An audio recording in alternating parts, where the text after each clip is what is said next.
할렐루야. 서로마 축복하십니다. 오늘도 나오셨군요. 요한복음 1장에 요한이 가장 중요하게 생각하고 등장하는 인물이 요한입니다. 그러니까 요한이 요한을 등장시키고 있습니다. 그 앞에 있는 요한은 사도 요한이고 뒤에 있는 요한은 두 가지의 큰 하나님의 사역을 감당하는데, 첫째는 이 요한을 통해서 세례를 베풀게 하셨고, 두 번째로 이 요한을 통해서 뭘 하게 하셨는가? 증언을 하게 하십니다. 공간복음서에서는 이 요한의 이 부분, 세례를 베풀었다, 이제 그 부분에다가 초점을 맞춥니다. 근데 세례는 세례인데 그냥 세례가 아니라 말 그대로 사회 전체를 뒤집어 엎어버리는 세례였습니다. 그래서 이제 세례를 통해서 이 요한이라고 하는 한 인간이, 이분이 이제 그 유대 사회 속에서 두각을 나타내기 시작을 했죠. 이제 거의 다 복수를 맞추는 것에 비해서 이 요한복음에서는 이 요한이라고 하는 이분을 통해서 하나님이 무엇을 하시는가? 증언을 하게 하십니다. 이 증언이라고 하는 말은 증거 또는 증인, 그 다음에 증언, 다 같은 말입니다. 근데 원래 이 뜻이 어떤 뜻이냐면 헬라어로 마르투스라고 하는 단어를 써서 그 단어의 뜻이 순교자라고 하는 뜻입니다. 그러니까 요한이 증언 요한이라고 하는 그 단어의 뜻은 순교자 요한이다, 그 말이에요. 그러니까 지금 요한이 증언하고 있는 그 내용 자체를 통해서 결국 요한은 죽습니다. 이제 그래서 이 요한의 이 부분을 요한복음에서는 굉장히 강조를 해서 이게 드러내고 있는데, 오늘 이제 함께 읽으신 본문 속에서도 증언이라고 하는 말을 두 번 씁니다. 요한이 증언하되, 요한이 증언하였느니라. 그래서 요한 이 자체를 통해서 지금 증언자 요한으로 그렇게 초점을 맞추면서, 그러면 이 요한이 무엇을 증언했는가? 이 요한은 우리에게 몇 가지 참 중요한 것을 가르쳐 주는 하나님의 사람입니다. 먼저 요한은 자기가 그리스도가 아니라고 하는 것을 알았습니다. 어제도 말씀을 드렸죠. 내가 누구라고 하는 것을 아는 것은 참 큰 축복입니다. 과연 나라고 하는 사람이 누군가 그걸 알아야, 그래야 이제 하루하루 살면서도 흔들리지 않고 하루하루 살면서도 당당하게 살아갈 수 있고, 여러분, 내가 하나님의 자녀라고 하는 것을 아는 거하고 모르는 거하고 천양지차입니다. 그래서 내가 누구라고 하는 것을 아는 것은 참 큰 축복이에요. 그 다음에 두 번째, 내가 누가 아니라고 하는 것을 아는 것도 지혜입니다. 근데 자기가 그것을 착각하고 살거든요. 그것을 잘 모르고 살거든요. 마치 지난번 말씀드린 것처럼 우리 나름대로 가면을 쓰고 사는데, 가면 쓰고 있는 내가 마치 그 존재인 것처럼 착각을 한다, 이 말이에요. 요한은 그것을 분명히 알았습니다. 뭘 알았는가? 나는 참빛이 아니다. 그리고 나는 그리스도가 아니다.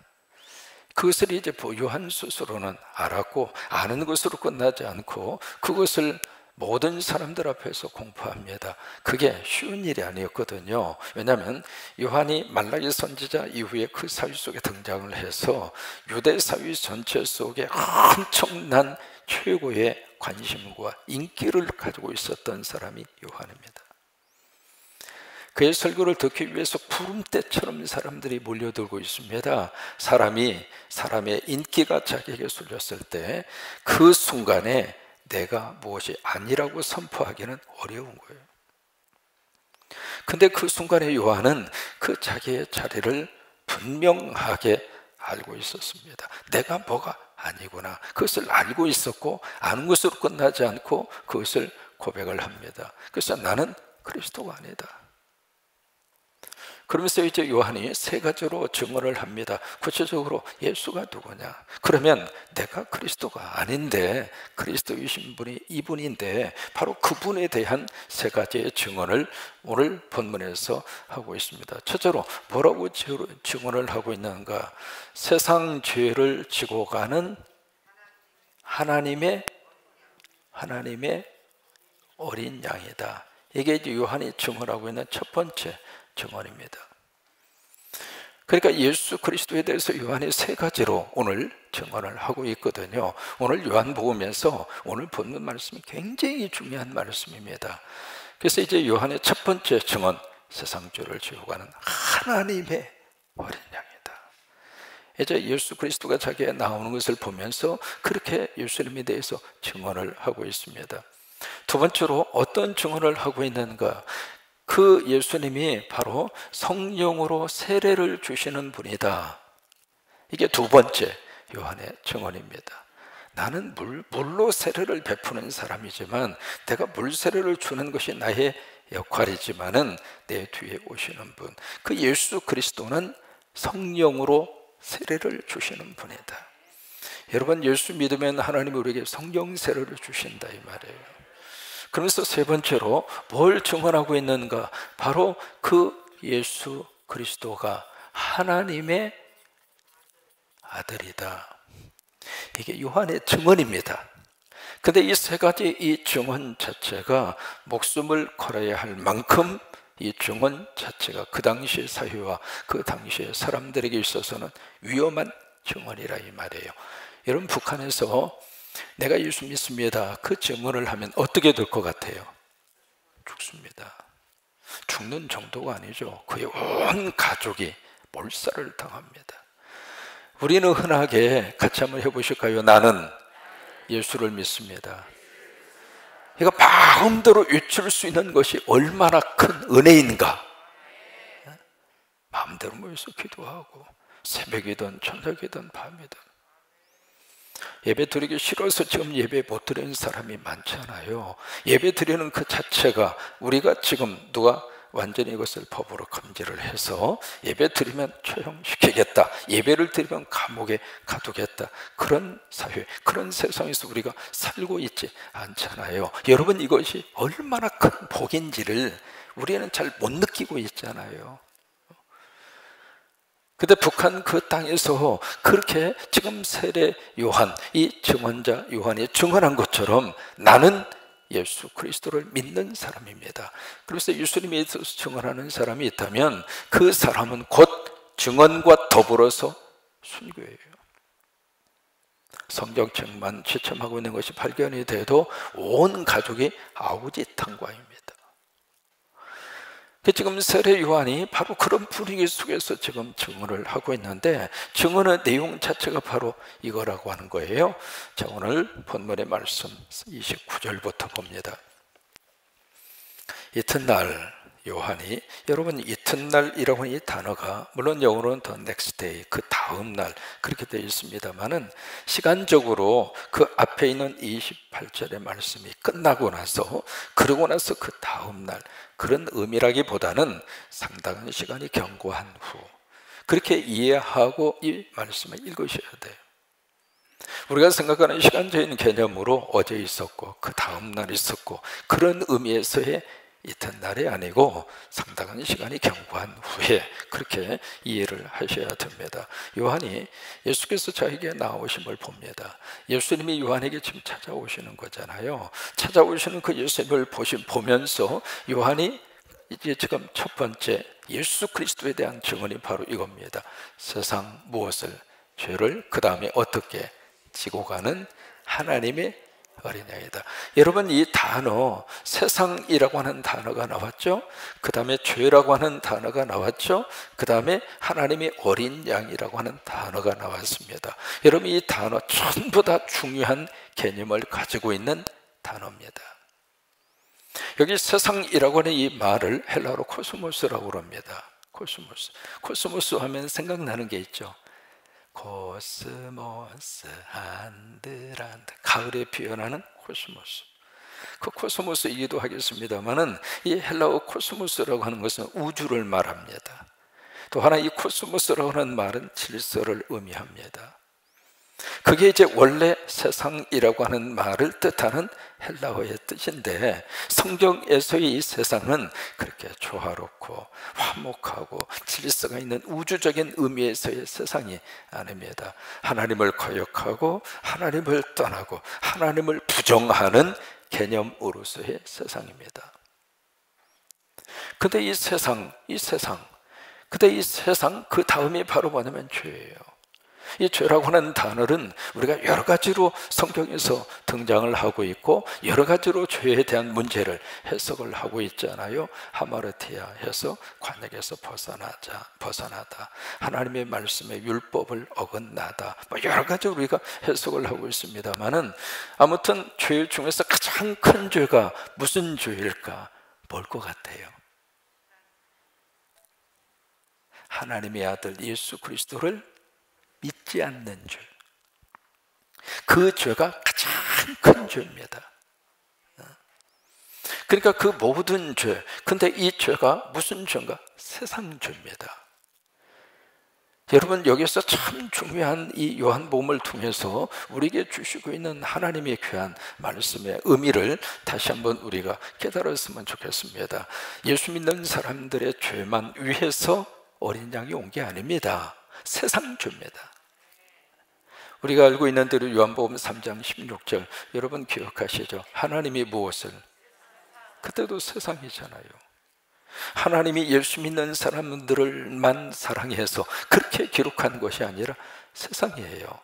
그러니까 우리가 세상을 들여다볼 때 이 망할 놈의 세상 그러면 안 돼요. 왜? 하나님은 그 세상을 살리려고 그리스도를 보내주셨고 그 세상의 죄를 짊어지기 위해서 어린 양이 오셨고 그래서 이 세상을 어떻게 쓰든지 뜻이 하늘에서 이루어진 것처럼 땅에서도 이루어지도록 그 기도를 하게 하시면서 이 세상이 그렇게 되기를 바라시는데 우리는 이 세상 아유 이거 완전히 망해버려야 돼, 불받아서 심판받아야 돼, 그렇게 말하시면 하나님이 말씀하시는 성경하고 우리 생각하고 틀어진다 이 말이에요. 그러니까 죄는 죄인데 어떤 죄인가? 지금 하나님을 거부하고 하나님을 부정하는 그 세상의 죄. 특정한 어느 한 그룹만을 위해서 그 사람들이 가지고 있는 죄 문제만을 위해서 그렇게 오신 분이 아니라 세상의 죄. 어떤 의미에서 지금 우크라이나 지역에서 벌어지고 있는 그 죄까지라도 이 세상 구석구석에서 벌어지고 있는 온갖 이 잡다한 그 모든 죄까지라도 그러니까 세상죄 그 세상죄라고 하는 그 개념 속에서는 내 죄도 포함이 되어 있는 거고 내 자식들의 죄도 거기도 함께 포함이 되어 있는 것이고 아직 예수 그리스도를 모르고 자기 잘난 맛으로 그렇게 떵떵거리고 살고 있는 사람들의 죄도 거기에 포함이 되어 있는 거. 그게 세상죄입니다. 그 세상죄를 어떻게 하시는가? 지고 가는. 혹시 여러분 지게 짊어져 보셨습니까? 뭐 여자분들 말고 지게, 권사님 지게 지어 보셨어요? 시상하나 그 좋은 걸 어떻게 한 번도 안 지어봤대요. 저는 지게 짊어져 봤습니다. 양초에 이제 물동이가 있잖아요. 물동이 지게 짊어질 때는 이게요 굉장히 이 균형 감각이 중요합니다. 이게 만약에 이게 제대로 물동이 양초 이렇게 짊어지면 양초에서 왔다 갔다 하잖아요. 이게 균형을 못 맞추면 막 흔들거려서 집어오면 물이 가득 채워서 왔는데 반절도 안 남아. 지게질을 잘못하면 그렇게 되는 거예요. 볕단을 짊어질 때도 마찬가지입니다. 뭐 그냥 키 높이 이상으로 그렇게 볕단을 쌓아서 지게를 질 때 일어날 때 조심해야 돼요. 일어나도 처음에 그냥 힘이 있다고 불꽃 일어나다가는 큰일 나거든요. 이게 이제 탄력을 받으면서 지어본 사람만 압니다. 이게 지게질 참 많이 했어요. 여기에 세상죄를 지고 가는 이라고 하는 단어를 생각하면 마치 내가 지게를 짊어지는 것으로 생각을 합니다. 물론 그 개념이 있습니다만은 그 개념으로 끝나지 않습니다. 이럴 때는 우리말 성경하고 영어 성경하고 비교해서 보시면 이해가 빨라요. 영어로는 take away라고 하는 단어를 썼거든요. 이게 옮긴다고 하는 뜻이에요. 또 하나 제거한다 그 말이에요.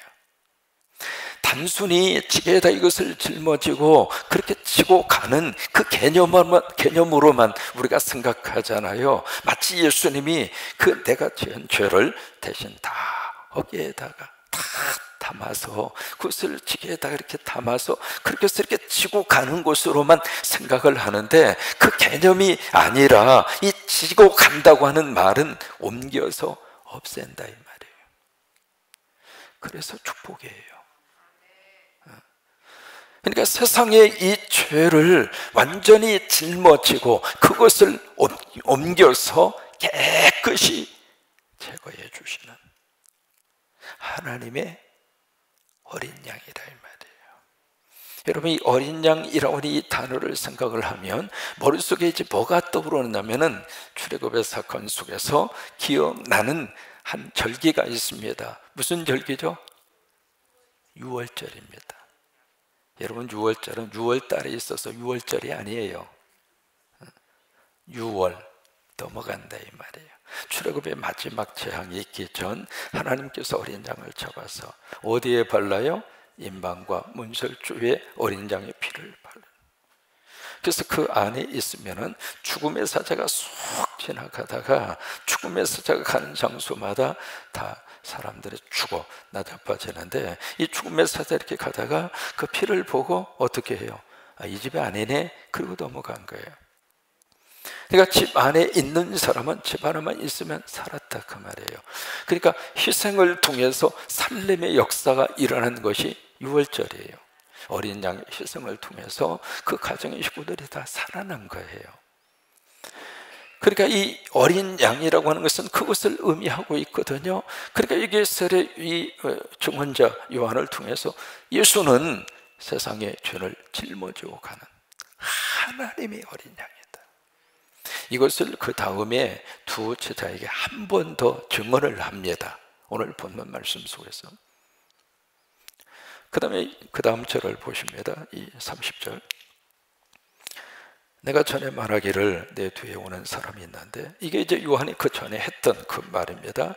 나보다 앞선 것은 그가 나보다 먼저 계심이라 하는 것이라. 여러분, 누가 먼저 태어났죠? 세례 요한이 먼저 태어났어요. 몇 개월? 6개월.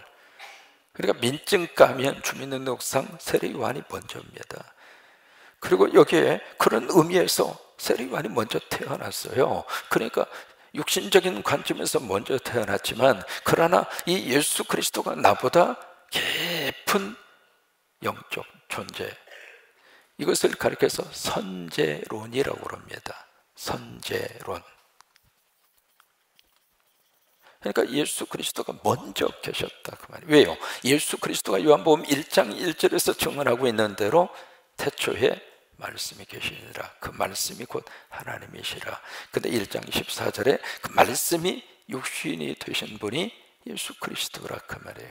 그러니까 그 요한의 깊은 그 예수 그리스도의 선제론적인 사상과 의미가 이 속에 들어가 있는 거예요. 그래서 31절 말씀에 나도 그를 알지 못하였으나, 이 부분이 33절에서도 똑같이 나옵니다. 나도 그를 알지 못했다. 그러면 이 세례 요한이 예수님을 몰랐을까? 모를 리가 없죠. 친척이에요. 한 동네에서 거의 같이 살았어요. 그러니까 모를 리가 없어요. 그러니까 여기 알지 못했다 그 말은 내가 육신적으로 예수 그리스도를 몰랐다 그 말이 아닙니다. 예수 그리스도가 어떤 분인지 영적으로 몰랐다 그 말이에요. 사람이 같이 이렇게 관계를 하고 있는 사람을 다 안다고 하는 것은 참 어려운 이야기입니다. 그 사람의 속속들이, 그 사람의 깊은 내면의 고민까지 사람이 어떻게 해요? 그런데 특별히 이 세례 요한은 예수님의 이 영적으로 이분이 어떤 존재인가라고 하는 그 사실을 요한은 영적으로 몰랐었다 이 말이에요. 몰랐는데 그러면 요한이 어떻게 그것을 알게 됐는가? 하나님이 깨닫게 하셨다. 여러분, 그것을 가리켜서 계시라고 합니다. 이 계시라고 하는 말을 쓸 때 영어로 revelation이라고 하는 말을 쓰거든요. 이 계시라고 하는 단어를 쓸 때 이 단어 자체가 굉장히 의미성을 가지고 있습니다. 앞에 써 있는 이 VE라고 하는 이게 원래 영어의 뿌리를 깊이 들어가서 보면 영어의 뿌리는 라틴 말입니다. 라틴 말이 뿌리예요. 우리 말도 뿌리를 깊이 들어가서 보면은 한자에서 온 말들이 있잖아요. 그래서 한문을 풀이를 하다 보면은 우리 말의 뜻풀이가 되는 것처럼 영어의 뜻풀이는 라틴 말에서 찾아야 돼요. 여기 VE라고 하는 이 말의 뜻은 본다고 하는 뜻이에요. 본다. 그 다음에 그 앞에 있는 RE라고 하는 이 접두어는 again이라고 하는 뜻이에요. 다시라고 하는 뜻이고, 그 뒤에 붙어 있는 것은 이제 명사화하기 위해서 붙어 있는 전미어거든요. 그런데 그런 것처럼 이 get이라고 하는 것은 보여서, 다시 보여서 알게 하는 거. 그리고 뭘 보여주는가? 하나님의 세계라고 하는 것은 인간에게는 감추어져 있어요. 몰라요, 그것을. 근데 그것을 하나님이 열어 보여주셔야 돼요. 우리가 천국 모르잖아요. 들었을 뿐이지. 근데 그것을 열어 보여주었어요. 누구에게? 사도 요한한테. 네가 보고 이것을 본 것을 사람들한테 기록을 통해서 알려주어라. 그렇게 해서 나온 것이 요한계시록이에요. 그런 것처럼 이 세례 요한도 예수님에 대해서 몰랐어요. 이름만 알았을 뿐이고 친척이니까 어느 정도 알고 있었던 것 뿐이죠. 그런데 하나님께서 알려주시니까. 여러분, 이 말씀을, 이 새벽에 요한복음을 들으시고 요한복음의 강의를 들을 때마다 하나님이 열어주시기를 바랍니다. 알려주시기를 바랍니다. 이게 말씀의 깊이라고 하는 게요, 들어가면 들어갈수록 너무 기가 막힌 거예요. 그것을 우리가 깨달을 때마다 행복한 거예요. 사람은 맛있는 거 먹어서 행복하기도 하지만, 얻고 싶은 것을 얻어서 행복하기도 하지만, 진리의 깊이와 진리의 은혜를 깨달으면서 얻는 기쁨이 너무 큰 거예요. 하나님이 알려주셔야 돼요. 성경을 읽을 때마다 하나님이 눈을 활짝 열으셔서 그 성경의 은혜가 가슴에 쏙쏙 새겨 들어오고, 이번에 여러분들이 성경 쓰기 대회 도전해 주셔서 고맙습니다. 신약 성경 쓰기 대회 몇 번 광고를 드렸는데 어제 장로님 통해서 들으니까 72분? 72분이 쓰시겠다고. 참 감사해요. 한번 써보세요. 도전을 한번 해보세요. 교회에서 이렇게 공책도 드리고, 그 다음에 제본도 잘 예쁘게 해드릴게요. 거기다 교회 마크도 잘 이렇게 새겨서. 어제 들어보니까 이렇게 쓰시다가 보면 틀릴 수도 있잖아요. 틀리면 갖다가 그냥 흰색으로 지우고 또 쓰고 그러면 좀 보기도 그러는데, 이제 좋은 볼펜이 나와서 볼펜 쓰다가 틀리면 지우면 된대야. 그리고 다시 쓰면 된답니다. 참 요즘은 그런 볼펜도 나온다고 어제 들었어요. 연필로 쓰다가 틀리면 지우면 되잖아요. 이제는 볼펜으로 쓰다가도 틀리면 지우면 된대요. 그러니까 그냥 마음 놓고 조금 하실 수 있는 분들은 영어 성경으로 도전도 해보시고 신약 성경 쓰기 한번 도전을 해보세요. 쓰면서 깨달아질 때의 그 기쁨은 너무 큰 거예요. 요한이 몰랐습니다. 그런데 하나님께서 알려주시니까.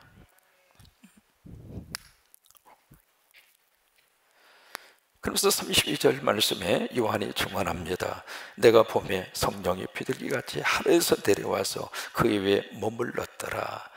그러니까 이것을 요한이 지금 보고 있는 겁니다. 지금 영적 세계가 열린 거죠. 그러면서 33절에 나도 그를 알지 못했지만 나를 보내어 물로 세례를 베풀라 하신 그분이 누구냐면 하나님이죠. 이 하나님께서 나에게 말씀하시는데 성령이 내려서 누구 위에든지 머무는 것을 보거든 그가 곧 성령으로 세례를 베푸는 이인 줄을 알라. 그러니까 예수가 누구 있는가? 성령으로 세례를 주시는 분. 여러분 말씀드렸잖아요. 물세례는 어떤 의미를 가지고 있어요? 위에서 아래로. 성령세례, 불세례는 어떤 속성을 가지고 있어요? 위에서 밑에서 위로. 이게 속성이 달라요. 이게 물세례는 위에서 아래로 씻어 내립니다. 씻어 내리기 위해서는 막 지적을 하고 잘못된 것을 꾸짖기도 하고 회개하라고 하고, 그러니까 이 세례 요한의 입장으로서는 이 세례를 베풀기 전에 그들에게 회개의 메시지를 아주 강력하게, 당신들 지금까지 잘못 살았어, 그게 사는 게 아니었어, 그러면서 막 그들의 감추어진 죄를 책망하고 죄를 막 드러내고. 그러니까 누가 이 세례 요한의 그 세례가 이 권력을 가지고 있는 사람들의 입장으로서는 도전자인 거죠. 그래서 요한의 세례가 위에서 아래로 쏟아지는 세례라면, 예수님을 통해서 우리에게 주시는 이 성령 세례의 불세례는 밑에서 위로 올라간다 이 말이에요. 이 세례도 필요합니다마는 하나님의 불세례가 내 속에 딱 임해서 내 속에서 다시 한번 하나님의 능력으로 솟아나는 것, 다시 한번 삶의 에너지가 공급받고, 이게 불세례라 이 말이에요. 물세례 받고 끝나면 다 주눅들어 살아요. 그래서 어떤 말이 자꾸 나오느냐면, 아이고 내가 하나님 앞에 날마다 죄를 짓고 말씀대로 못 살고 하나님 죄송합니다, 그게 나쁘다는 얘기가 아닙니다. 근데 그 상태로만 계속 있으면 사람이 또 작아지고 또 작아지고 또 작아지고. 근데 이게 불세가 내 속에 임하면 내 속에서 불이 확 타올라서 위로 올라가는 것처럼, 그렇지, 다시 한번 하나님 은혜 속에서 내 삶에 불이 타올라서 다시 한번 힘을 얻고, 다시 한번 인생의 의미를 깨닫고, 다시 한번 시작해 볼 수 있고, 그런 역사가 나타난다 그 말이에요. 그러니까 이 예수님이 바로 그 성령으로 세례를 베푸는 분이다, 요한이 두 번째 증언을 하고 있는 겁니다. 34절 또 있습니다. 내가 보고, 자 34절 같이 읽습니다. 내가 보고 그가 하나님의 아들이심을 증언하였노라 하니라. 그러니까 이 요한이 주님을 딱 보면서 세 가지 고백. 첫째, 세상주를 지고 가는 하나님의 어린 양. 같이 한번 따라서 하십니다. 세상주를 지고 가는 하나님의 어린 양이다. 성령으로 세례를 주시는 분이다. 하나님의 아들이시다. 이게 요한이 목숨 걸고 증언한 세 가지의 증언입니다. 35절 또 이튿날, 29절에 나오는 이튿날이 또 나오죠. 이 이튿날이 그 다음 날 의미가 아니라 상당히 폭넓게 쓰고 있는 단어입니다.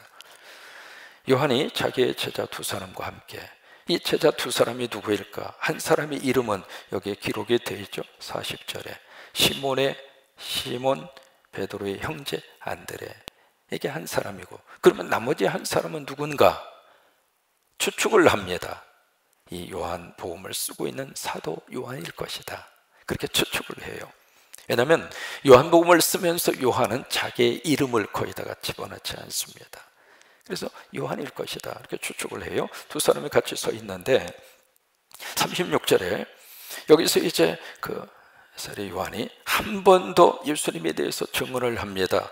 예수께서 거니심을 보고 말하되, 앞에서는 세례 요한에게 오는 것을 보고 이야기했고, 이제 예수님이 이렇게 걸어다니는 모습을 보면서 보라 하나님의 어린 양이다, 그렇게 이제 증언을 하는 거예요.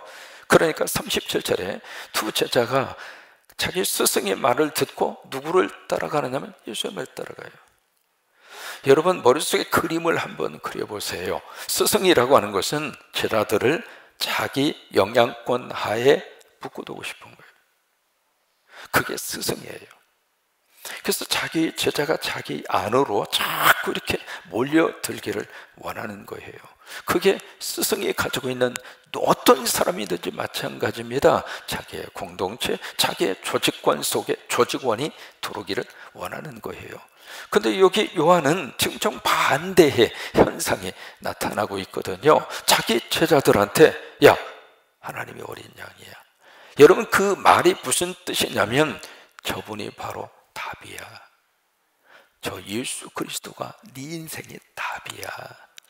네가 가지고 있는 모든 것을 풀어줄 수 있는 그분이 저분이야. 그러면서 지금 자기 제자예요. 자기 밑에 있는 그 제자인데 그 제자에게 그 말을 하니까 이 제자 둘이 알았어요. 그리고 스승 딱 버리고 잘 있거라, 나는 간다, 이별의 말도 없이. 그리고 예수님을 따라가 버린 거예요. 참 세상에서 있을 수 없는 이야기죠. 그래서 요한이 큰 사람이에요. 그러니까 38절 말씀에 예수님이 이제 돌이켜서 예수님을 따르니까, 예수님이 뒤렇게 따라가고 있으니까 예수님이 돌이켜서 그들에게 묻습니다. 무엇을 구하느냐? 저는 여기에서 깊은 대화가 오고 갑니다. 무엇을 구하느냐? 무엇을 구하느냐? 여러분, 여기 무엇을 구하느냐? 이 예수님의 질문 속에는요, 뭘 원하느냐 그 말이에요. 그 말은 이 세례 요한의 제자였던 그 두 제자들의 마음속에 뭘 보셨는가? 그들의 열망을 봤습니다. 뭔가를 지금 막 갈망하는 그 갈망을 본 겁니다. 넌 뭘 갈망하고 있느냐? 그 갈망하고 있는 것이 뭐냐? 그거예요. 그러니까 이 두 제자가 예수님에게 그렇게 또 한 번 묻습니다. 뭐라고 묻느냐면, 라피요, 어디 계십니까? 여러분, 이것이 유대인들의 공부 방법이에요. 유대인들의 학습이 바로 그겁니다. 질문하고 또 질문하고 질문하고 또 질문하고, 그렇게 해서 그들이 창의적인 아이디어가 거기서 나옵니다. 그냥 앉아서 지금부터 받아 쓰세요 하고 막 받아 써서 그래서 막 암기한 다음에 시험 문제 나와서, 내가 암기한 것이 나와서 시험 문제 풀어서 점수 받고, 그런 학습 방법이 아니라 계속 질문을 던지고 또 질문하고 질문을 던지고 질문하고. 여러분, 손주들을 여러분들이 기르실 때 유대인식으로 손주들을 한번 길러보세요. 정답을 주려고 하지 마시고요, 자꾸 질문을 하게 해요. 질문하게 하고 또 질문하게 하고. 그러니까 예수님이 무엇을 구하느냐 그렇게 질문하니까 이 두 제자가, 주님 어디 계십니까? 무슨 동문서답 같잖아요. 그러면 이 제자들이 주님 어디 계십니까? 그 질문 속에는 뭐가 지금 담겨져 있는가? 주님, 나는 주님을 원합니다. 난 다른 것을 원하는 것이 아니라, 내가 지금 다른 것을 얻고 싶어서 주님을 따르는 것이 아니라, 나는 주님 당신을 원합니다. 그 말이에요. 내가 지금까지 세례 요한을 스승으로 모시고 거기에 무슨 답이 있는 줄 알고 열심히 그분의 지도를 받고 그분의 제자가 돼서 지금까지 살았는데, 내 스승이 말씀하시기를 주님이 답이라고 그럽니다. 주님이 답이라고 말씀을 하시니까 나는 이제 주님을 원합니다. 이해가 되셨어요? 그 질문이 서로 오고 가는 거예요. 그러니까 39절에서 예수님이 뭐라고 말씀을 하시는가? 와서 봐라. 뭐 다른 설명을 하지 않습니다. 와서 봐라. 아, 그래? 그러면 나하고 같이 살자. 그거예요. 무슨 설명을 하거나 물론 이론적으로 무엇을 구체하게 쭉 서술 형태로 뭘 말씀을 하시는 것이 아니라, 아, 그래? 그러면 나 있는 곳으로 와. 나하고 같이 먹고 나하고 같이 자고 나하고 같이 살아. 우리가 예수님을 믿으면서 그 은혜가 넘치기를 축복합니다. 교회에 와서만 만나는 그런 예수님이 아니라 우리 삶의 자리에서 주님과 같이 동거하는 거예요. 연약한 모습 괜찮아요. 같이 사는 거예요. 같이. 부족한 대로 같이 사는 거예요. 그게 그리스도를 믿는 하나님의 사람들이에요. 근데 39절에 보시면은 와서 봐라. 그러므로 그들이 가서 계신 데를 보니. 그러니까 거기서 주저하지 않고 이 두 제자가 예수님을 따르는 제자로 그렇게 가는 거예요. 그날 함께 거하니 때가 몇 시쯤 됐더라? 10시쯤 됐더라. 여기서도 가능한 한 여러분들이 다른 번역서를 조금 보시라고 하는 이유가 그겁니다. 이 성경 자체가 틀렸다 그 말이 아닙니다. 이 성경의 깊이를 조금 조금 더 알기 위해서는 그게 꼭 필요해요. 여기 지금 10시라고 되어 있잖아요. 영어 번역에서는 오후 4시라고 되어 있어요. 왜 이렇게 차이가 날까? 이게 오전 6시부터 하루가 시작이 되면 그 다음에 10시는 몇 시냐면 오후 4시입니다. 그래서 영어 번역에서는 원문에 충실하게 그렇게 번역을 한 거고, 우리말 번역은 10시로 그렇게 번역을 하고, 그러니까 우리가 읽을 때에는 10시 하면 오전 10시로 기억하잖아요. 오전 10시가 아니라 오후 4시입니다. 왜 그것을 말씀을 드리냐면 오후 4시는 변화의 시기입니다. 낮에서 저녁으로 바뀌어지는 시간이에요. 이게 세례 요한을 따르던 이 제자들의 삶 속에 변화가 일어난 시간이에요. 그래서 오후 4시예요. 그래서 이 시간을 그래서 여기다가 적어 놓은 겁니다. 40절, 요한의 말을 듣고 예수를 따르는 두 사람 중에 하나가 시몬 베드로의 형제 안드레라. 그래서 안드레가 여기서 등장을 하죠.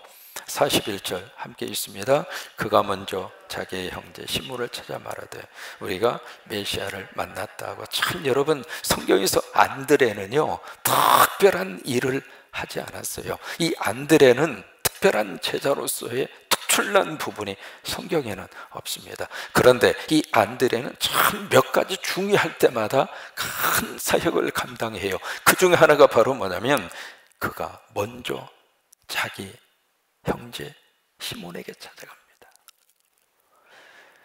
이 안드레는 이 귀한 한 영혼을 하나님 앞으로 데리고 오는 그 일을 안드레가 해요.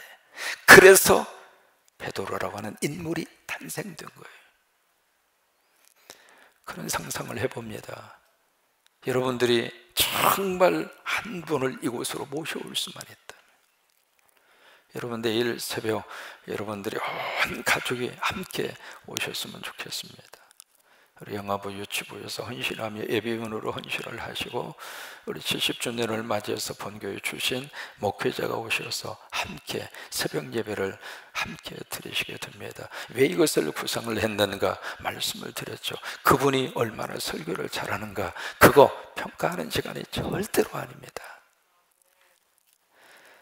젊은 이 목회자들, 우리 교회 출신 거의 한 20명 가까운 이 목회자들 가운데 앞으로 목회를 앞으로 하나님 앞에서 귀하게 쓰시고 지금도 다 쓰시고 있습니다만은, 그러면서 그분들이 본교회에서 사순절에 어떤 새벽의 영성을 가지고 사순절을 지키는가, 거기에 대해서 함께 은혜를 받고 함께 그것을 경험하고 그것을 그분들의 목회 현장에서 가서 그대로 가서 한번 해봤으면 좋겠다. 그래서 내일 새벽에 여기 안드레가 하는 것처럼 한 분이 한 분씩 깨워서 같이 한번 우리가 새벽에 자리를 가자. 70주년을 맞이해서 뭔가 의미 있는 그 일의 첫 번째 시간이니까 오셔서 같이 새벽의 영성을 같이 나누고 같이 받고 같이 공급하고. 이 안드레가 그 일을 한 거예요. 그래서 안드레 때문에 베드로가 나온 거예요. 여러분 때문에 하나님의 좋은 일꾼이 탄생될 수 있게 되기를 축복합니다. 42절 함께 있습니다. 데리고, 자 크게 42절 시작. 데리고 예수께로 오니 예수께서 보시고 이르시되 내가 요한의 아들 시몬이니 장차 게바라 하리라 하시니라. 여기 보면 예수님이 딱 보시고 하시는 말씀이 내가 게바라 하리라. 이 부분도 원래 뜻이 무슨 이야기냐면 앞으로 너는 게바라고 불리워지게 될 것이다. You will be called 게바. 게바라고 불리워지게 될 것이다. 미래 형태입니다. 이 게바라고 하는 말은 아람어예요. 예수님 당시에 쓰시던 언어가 게바.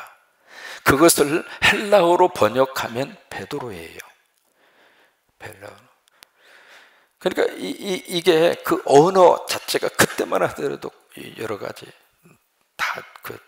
다문화권 속에 있었기 때문에 언어를 하나만 쓴 것이 아니라 여러 가지 언어를 많이 썼어요. 국제어가 헬라어였고, 그 다음에 이쪽에서는 뭐 지방에 맞는 그런 언어를 썼고, 그게 이제 아람어예요. 그러니까 아람어로 봤을 때는 게바예요. 근데 그 게바라고 하는 말을 헬라어로 번역하면 베드로예요.